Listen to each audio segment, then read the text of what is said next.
प्रिय विद्यार्थियों, इस वीडियो में हमने उच्च माध्यमिक बोर्ड परीक्षा 2020 के अंतर्गत संस्कृत साहित्य के प्रश्न पत्र का संपूर्ण हल प्रस्तुत किया है। जिन विद्यार्थियों ने परीक्षा दी है वे अपना मूल्यांकन कर सकते हैं एवं जो आगामी सत्र में बोर्ड परीक्षा देंगे उनमें बोर्ड प्रश्न पत्र की समझ विकसित होगी तथा वे परीक्षार्थी समझ पाएंगे कि प्रश्न पत्र कैसा होगा तथा किस प्रकार उसके प्रश्नों को हल करना है। तो आइए देखते हैं। पहला प्रश्न है अधोलिखितम पद्यांशम पठित्वा प्रश्नानाम उत्तराणि लिखत। नीचे लिखे हुए पद्यांश को पढ़ करके प्रश्नों के उत्तर लिखने हैं। इसमें 4 प्रश्न आएंगे। पहले प्रश्न का उत्तर देखिए। भूमि गुरुत्रा का अस्ति एक पदेन उत्तरम का तात्पर्य है एक पद में उत्तर देना है। भूमि से बढ़कर कौन है? उत्तर होगा माता। दूसरा प्रश्न इसी का है चिंता कस्मात् बहुतरी वर्तते। पूर्ण वाक्येन उत्तरम यानी कि पूरे वाक्य में उत्तर देना है। इसका उत्तर होगा चिंता तृणात् बहुतरी। तीसरा प्रश्न है गगनात् इति अस्य पर्याय पदम चित्वा लिखित। गगन से गगनात् का पर्यायवाची शब्द इस पद्यांश में चुनकर लिखना है। तो इसका यहाँ पर उत्तर होगा खात। मंदतरम इत्यस्य विलोम पदम चित्वा लिखत। मंदतरम का इसी पद्यांश में से हमें विलोम शब्द चुनकर लिखना है और इसका उत्तर होगा शीघ्रतरम। दूसरा प्रश्न है अधोलिखितम गद्यांशम पठित्वा प्रश्नानाम उत्तराणि लिखत। नीचे लिखे हुए गद्यांश को पढ़ करके प्रश्नों के उत्तर लिखिए। इसके 4 प्रश्न हैं। पहला प्रश्न है मगधराज पुत्री का आसीत। मगधराज की पुत्री कौन थी? एक पदेन उत्तरम एक पद में उत्तर लिखना है। इसका उत्तर होगा सुदक्षिणा। दूसरा है वशिष्ठ कस्य कुलगुरु आसीत।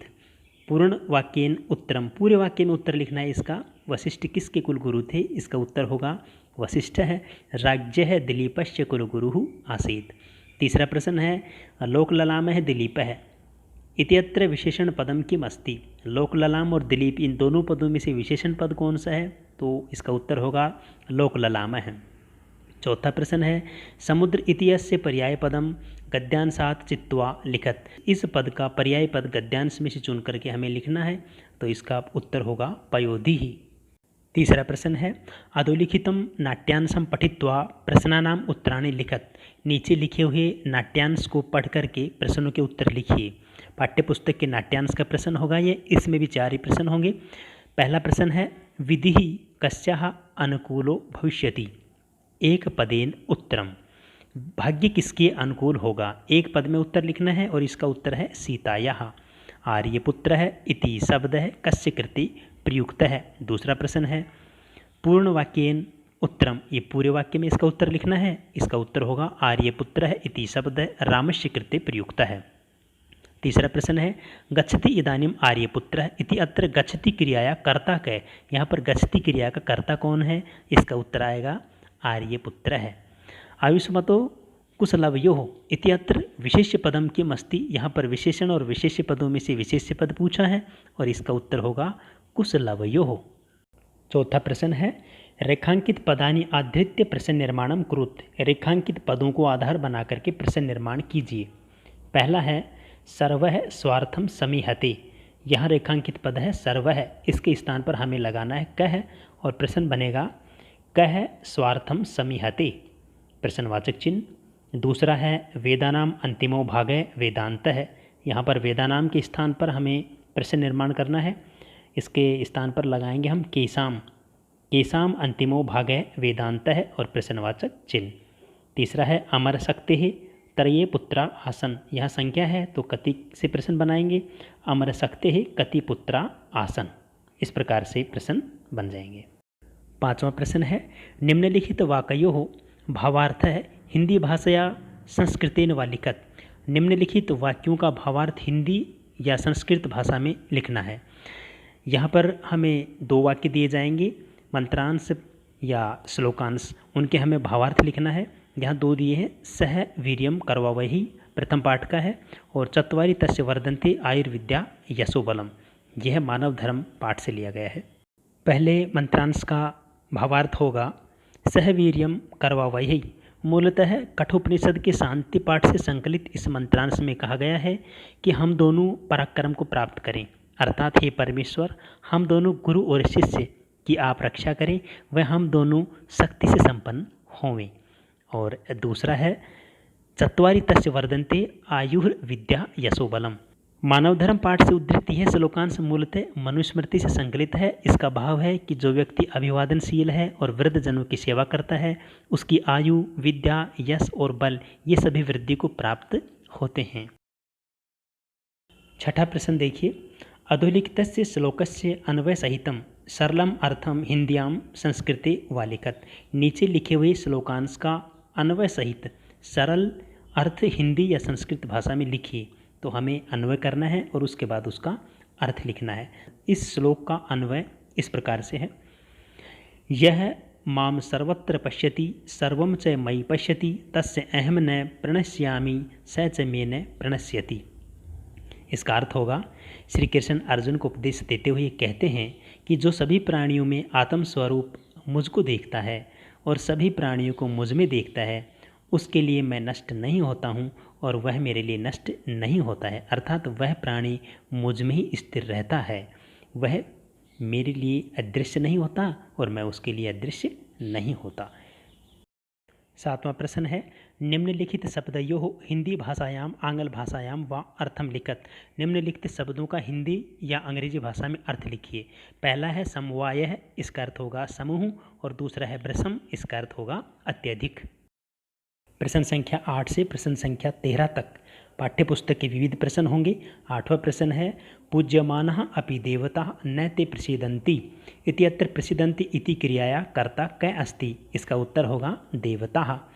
परिणामो उपशमो दारुणो लक्ष्मीमदः इत्यत्र दारुण इति पदस्य विशेष्य पदम लिखत। इसका उत्तर होगा लक्ष्मीमदः। सह तस्य समन्तात् परिभ्रमति इत्यत्र स सर्वनाम स्थाने संज्ञापदस्य प्रयोगम कुरुत। इसका उत्तर होगा श्रीगालः। त्वं मां त्यक्त्वा किमर्थम अत्र आगतवती इति वाक्यम कै कस्मै कथयति। तुम मुझको छोड़कर यहाँ पर किस लिए आ गई, यह वाक्य किसने किसके लिए कहा। तो इसका उत्तर होगा बालकै पितामही कथयति।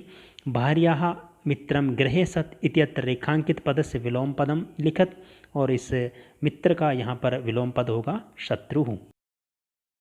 और 13वां प्रश्न है, मानवः सर्वत्र विजयम कामयन्ते इत्यत्र कामयन्ति क्रियापदस्य कर्तृपदम लिखत, और इसका उत्तर होगा मानवः।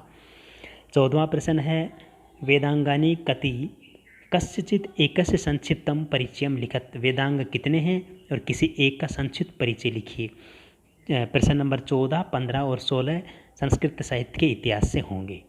14वें प्रश्न का उत्तर देखिए, वेदांगानि षड्सन्ति, वेदांग 6 हैं और इनमें किसी का एक का संक्षिप्त परिचय लिखना है। तो यहाँ ज्योतिष के बारे में बताया गया है। ज्योतिषम इदम काल विज्ञापकम शास्त्रम मुहूर्तम शोधित्वा एव क्रियमाणः यज्ञ आदि क्रिया विशेषः फलाय कल्पन्ते मुहूर्त ज्ञानम ज्योतिष शास्त्रम अधीनम। इसी प्रकार से षड वेदांगों में से हमें किसी के भी बारे में संक्षिप्त परिचय लिख देना है। 15वां प्रश्न है, प्रतिज्ञा योगेंद्रायणम नाटकम केन विरचितम कति अंकेषु विभक्तम इदम नाटकम। यानी कि प्रतिज्ञा योगेंद्रायण नाटक है जो है वो किसके द्वारा लिखा हुआ है और ये कितने अंकों में विभक्त है। इसका उत्तर होगा महाकवि भासेन चतुर्षु अंकेषु विभक्तम। महाकवि भास के द्वारा लिखा गया और 4 अंकों में विभक्त है। 16वां प्रश्न है, महाकवि बाणेन स्वीया आत्मकथा कस्मिन् ग्रंथे लिखिता। इस ग्रंथ कति उच्छ्वासेषु विभक्त है। इसका उत्तर होगा हरिश्चरितम इति ग्रंथे 8 उच्छ्वासेषु विभक्तम। यानी कि महाकवि बाण के द्वारा अपनी आत्मकथा किस ग्रंथ में लिखी गई और वह कितने उच्छ्वासों में बटा हुआ है। तो इसका उत्तर है कि महाकवि बाण ने हरिश्चरितम इस ग्रंथ में अपनी आत्मकथा लिखी और वह 8 उच्छ्वासों में विभक्त है। 17वां प्रश्न आधुनिक संस्कृत साहित्य के इतिहास से संबंधित होगा। 17वें का पहला है, जयपुर विलास इति खंड काव्यम केन विरचितम। जयपुर विलास किसके द्वारा लिखा गया। तो उत्तर है श्री कृष्ण राम भट्टेन। महारथी इस महाकाव्य में कितने सर्ग हैं। इसका उत्तर होगा 51 सर्ग यानी 21 सर्ग हैं। और हरनामृतम महाकाव्य से नायक क्या है। इसका उत्तर होगा पंडित हरनाम दत्ता है। 18वां प्रश्न है, अधोलिखितेषु कस्यापि एकस्य छन्दसः लक्षण उदाहरणे लिखत। नीचे लिखे हुए में से किसी एक का लक्षण और उदाहरण लिखना है छंद का।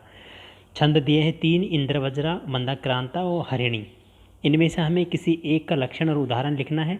यहाँ पे इंद्रवज्रा का दिया है। इंद्रवज्रा का लक्षण है स्यादिंद्रवज्रा यदि तौ जगौग है।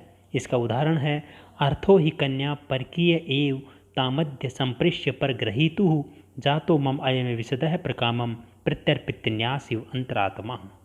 मंदाक्रांता का यदि हम लिखना चाहें तो लक्षण होगा मंदाक्रांता अम्बुदि रस न गैर मऊ भनऊ तौ गयुग्मम, और इसका उदाहरण होगा कश्चित कांता विरह गुरुणा स्वाधिकारात् प्रमतः सापेनम मस्तगमित महिमा वर्ष भोग्येण भरतुः यश्चक्रे जनकतनया स्नानपूर्ण उदकेषु स्निग्ध छाया तरुषु वसतिम रामगिरियाश्रमेषु।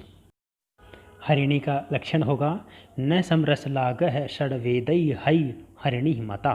इसका उदाहरण होगा अभिजनवतो भरतुः श्लाघ्यः स्थिता गृहिणी पदे विभव गुरुभिः कृतै तस्य प्रतिक्षणम् आकुला तनयम् अचिरात् प्राची व अरकं प्रसूय च पावनं मम विरहजां न त्वं वत्से सुचं गणिष्यसि। 19वां प्रश्न है अधोलिखितयोः पद्यांशयोः कश्चित् एकस्य गणचिह्नं प्रदर्शयन् छन्दसः नामोल्लेखं कुरुत्। नीचे लिखे हुए पद्यांशों में किसी एक पर गण चिन्ह लगा करके छंद का नाम उल्लेख कीजिए। तो हमने कै और ख दोनों पर गण चिन्ह लगा दिए हैं, आप आराम से उनको देख सकते हैं। पहले कै में छंद शालिनी है और ख में भुजंग प्रियातम है। 20वां प्रश्न है अधोलिखितेषु कश्चित् एकस्य अलंकारस्य लक्षण उदाहरणे लिखत। नीचे लिखे हुए में से किसी एक अलंकार का लक्षण और उदाहरण लिखिए। हमें यहाँ 3 अलंकार दिए जाएंगे जिसमें से हमें किसी एक का लक्षण और उसका उदाहरण लिखना है। यमक का देखते हैं, इसका लक्षण है सत्यार्थे पृथक अर्थायः स्वर व्यंजन संहते क्रमेण तेन एव आवर्तिर्यमकं विनिगद्यते। इसका उदाहरण है नव पलास पलास वनम पुरः स्फुट पराग परागत पंकजम मृदुलतांत लतांत लोक्यत ससुरभिम सुरभिम सुमनोहरहि। इसी प्रकार से रूपक और निदर्शना में से भी हम किसी एक का लक्षण उदाहरण लिख सकते हैं। रूपक अलंकार का लक्षण है तद्रूपकम अभिधो य उपमान उपमेय ययो। इसका उदाहरण है संसार विश्व वृक्षस्य द्वय एव रसवत् फले काव्य अमृत रसास्वादः संगम सज्जनैः सह। निदर्शना अलंकार का लक्षण देखिए अभवन वस्तु संबंध उपमा परिकल्पकः निदर्शना भवेत् सा इयम्। इसका उदाहरण है क्व सूर्ये प्रभो वंश क्व चल्प विषया मतिः तितिर्षु दुस्तरम मोहातुड्डपे नस्मि सागरम। अपने उत्तर पुस्तिका में हमें इन तीनों में से किसी एक का ही लक्षण और उदाहरण लिखना है। 21वां प्रश्न है अधोलिखितयोः पद्यांशयोः प्रयुक्तस्य कश्चित् एकस्य अलंकारस्य नाम उल्लेखपूर्वकं लक्षणं लिखत। नीचे लिखे हुए पद्यांशों में प्रयुक्त किसी एक अलंकार का नाम उल्लेख करते हुए उसका लक्षण लिखिए। पहला है हंसिव कृष्ण ते कीर्ति स्वर गंगाम अवगाहते। इसमें अलंकार है उपमा और इसका लक्षण है प्रस्फुटम सुंदरम साम्यम उपमा इति अभिधीयते। और दूसरा है वधाय वधस्य सरम शरण्य। इसमें अलंकार है अनुप्रास और इसका लक्षण है अनुप्रास है शब्द साम्यम वैषम्य अपि स्वरस्य यत्। उत्तर पुस्तिका में हमें सिर्फ एक का ही लिखना है। 22वां प्रश्न है अधोलिखितम अपठितम गद्यांशम पठित्वा प्रश्नानाम उत्तराणि लिखत। नीचे लिखे हुए अपठित गद्यांश को पढ़ करके प्रश्नों के उत्तर लिखिए। आप इस गद्यांश को पढ़िए। इस गद्यांश के 3 प्रश्न हैं जिनके उत्तर इस प्रकार से हैं। ऋषि कुमारः इव व्यवहारम कः कृतवान। एक पद में उत्तर लिखना है ऋषि कुमार की तरह किसने व्यवहार किया। इसका उत्तर होगा चोर है। चोरस्य मन है कस्मिन आसक्तम। चोर का मन किस में आसक्त हो गया। पूरे वाक्य में उत्तर लिखना है चोरस्य मन है ऋषि जीवने आसक्तम। इसका उत्तर होगा और शीतलेन नदी जलेन इति अत्र विशेष्य पदम किम। यहाँ पर विशेषण और विशेष्य में से विशेष्य पद पूछा है तो इसका उत्तर होगा नदी जलेन। 23वां प्रश्न है अधोलिखितम अपठितम गद्यांशं पठित्वा निर्देश अनुसारम प्रश्नानाम उत्तराणि लिखत। नीचे लिखे हुए अपठित गद्यांश को पढ़ करके निर्देश अनुसार प्रश्नों के उत्तर लिखिए। आप इस गद्यांश को पढ़िए, ये 5 अंक का है। पहला प्रश्न है तंतुवयस नाम किम आसीत् एक पदेन उत्तरम। इसका उत्तर होगा सोमलिक है। दूसरा है कस्य आर्थिक स्थिति उत्तमा न आसीत् एक पदेन उत्तरम। इसका भी एक ही पद में उत्तर लिखना है और इसका उत्तर होगा सोमलिकस्य। तीसरा है केवलम स्थूल वस्त्राणाम निर्माणम के जानन्ति स्म पूर्ण वाक्येन उत्तरम, पूरे वाक्य में उत्तर लिखना है और इसका उत्तर होगा केवलम स्थूल वस्त्राणाम निर्माणम अन्य सामान्याः तंतुवायाः जानन्ति स्म। चौथा है ते अतीव धनिकाः आसन इत्यत्र क्रियापदम किम, यहाँ पर क्रियापद बताना है और यहाँ क्रियापद होगा आसन। पांचवा प्रश्न है स अति उत्तमानि वस्त्राणि वयति स्म इति अत्र वस्त्राणि पदस्य विशेषणम पदम लिखत, तो इसका उत्तर होगा अति उत्तमानि। 24वां प्रश्न देखिए, प्रदत्त शब्दानां प्रयोगम कुर्वन् एकम अनुच्छेदम लिखत, दिए हुए शब्दों का प्रयोग करते हुए एक अनुच्छेद लिखिए। अथवा क्रम रहितानि वाक्यानि समुचित क्रम अनुसारम लिखत, क्रम रहित वाक्यों को समुचित क्रम के अनुसार लिखिए। अथवा में है ये, या तो हम अनुच्छेद लिख लें या फिर हम क्रम रहित वाक्यों को क्रम से लगा लें। समुचित क्रम आप देख लीजिए लिखा हुआ है। आगे हम इसको स्पष्ट करते हुए समुचित क्रम में लिख रहे हैं। एकस्मिन् वने एकः शस्कः आसीत्, एक वन में एक खरगोश था। एकदा स मंदम मंदम गच्छन्तं कच्छपम अपश्यत्, एक बार उसने धीरे धीरे चलते हुए कछुए को देखा। शस्कः कच्छपस्य उपहासम अकरोत्, खरगोश ने कछुए का उपहास किया। तस्य वेगः तीव्रः आसीत्, अतः स गर्वितः अभवत्, उसका वेग तेज था इसलिए उसको घमंड था। एकदा तयो मध्ये धावन प्रतिस्पर्धा अभवत्, एक बार उन दोनों के मध्य दौड़ प्रतिस्पर्धा हुई, यानी कि दौड़ने की प्रतियोगिता हुई। शस्कः तीव्र वेगेन धावित्वा श्रान्तः जातः, खरगोश तीव्र वेग से दौड़ करके थक गया था। स एकस्य वृक्षस्य छायां अतिष्ठत्, शीघ्रमेव निद्राधीनश्च अभवत्, वह एक वृक्ष की छाया में रुक गया और शीघ्र ही निद्रा के अधीन हो गया। कच्छपः मंदम मंदम किंतु निरंतरम चलन लक्ष्यम प्राप्तवान, कछुआ धीरे धीरे किंतु निरंतर चलते हुए अपने लक्ष्य को प्राप्त कर लिया। किंचित कालांतरम शस्कः अपि जागरित्वा तत्र उपागच्छत्, कुछ समय बाद खरगोश भी जाग करके वहां पर पहुंचा। कच्छपः लक्ष्यम प्राप्तवान इति दृष्ट्वा शस्कः लज्जितो अभवत्, कछुए को लक्ष्य प्राप्त किया हुआ देख करके खरगोश बहुत लज्जित हुआ। अधोलिखित वाक्येषु केषांचित् पंचवाक्यानां संस्कृत भाषायां अनुवादम कुरुत, नीचे लिखे वाक्यों में किन्हीं 5 वाक्यों का संस्कृत भाषा में अनुवाद करें। तो देखिए हमें इनमें से 5 का संस्कृत अनुवाद करना है। मैं दूध पीता हूँ, अहम दुग्धम पीबामि, वह मित्रों के साथ उद्यान में खेलता है। स मित्रैः सह उद्याने क्रीडति, सड़क के दोनों ओर वृक्ष हैं।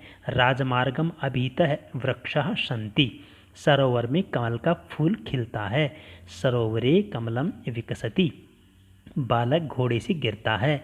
बालक अश्वात् पतति, राजेश महाविद्यालय में पढ़ेगा।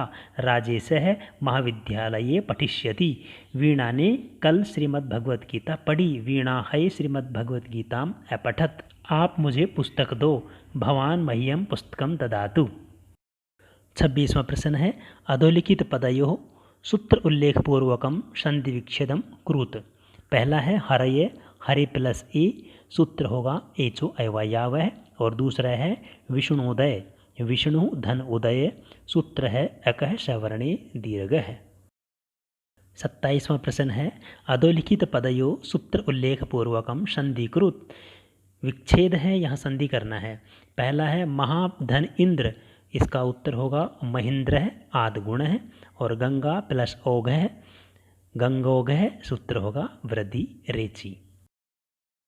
28वां प्रश्न है निम्नलिखितेषु रेखांकित पदेषु प्रयुक्त विभक्तये नाम उल्लिख्य विधायक सूत्रम लिखत, निम्नलिखित रेखांकित पदों में प्रयुक्त विभक्ति का नाम लिखते हुए उसका विधायक सूत्र लिखिए। पहला है निरपह सिंहासनम अध्यास्ते, सिंहासनम में विभक्ति द्वितीया, सूत्र है अधिसिंहस्तासाम करम। दूसरा है कामात् क्रोधः जायते, कामात् में विभक्ति है पंचमी और सूत्र है जनि करतु प्रकृति। तीसरा है निरपह निर्धनाय धनम यक्षति, विभक्ति है चतुर्थी और सूत्र है संप्रदाने चतुर्थी। चौथा है गवाम गोसु वा कृष्णा बहुक्षीरा, गवाम और गोसु इनमें विभक्ति है षष्ठी और सप्तमी, इसका कारण है सूत्र है यतश्च निर्धारणम। 29वां प्रश्न है अधोलिखित पदयोः प्रयुक्त समासस्य नाम उल्लेख्य विग्रहम कुरुत, नीचे लिखे हुए पदों में प्रयुक्त समास का नाम उल्लेख करते हुए उनका विग्रह कीजिए। पहला है अधिहरि, इसका विग्रह होगा हरौ इति अव्ययीभाव समास है। और दूसरा है दशानन है, दश आननानि यस्य स यानी रावण, बहुब्रीहि समास है। 30वां प्रश्न है अधोलिखित विग्रह वाक्यो समासम कृत्वा नाम अपि लिखत। नीचे लिखे हुए विग्रह वाक्यों को समास करके उसका नाम भी लिखिए। चोरात भयम, उत्तर होगा चोर भयम, पंचमी तत्पुरुष समास। और हरिश्च हरश्च हरिहरौ, द्वंद्व समास। इस प्रकार से हमारे प्रश्न पत्र में 30 प्रश्न होंगे जिनका हल हमने आपको करके बताया है। मैं आशा करता हूं कि वीडियो आपको पसंद आया होगा, आपके लिए लाभदायक होगा। तो शेयर कीजिए, लाइक कीजिए और हमारे चैनल को संस्कृत की नवीनतम जानकारी के लिए सब्सक्राइब कीजिए। अगले वीडियो में आपके लिए उपयोगी अध्ययन सामग्री के साथ फिर उपस्थित होंगे। धन्यवाद।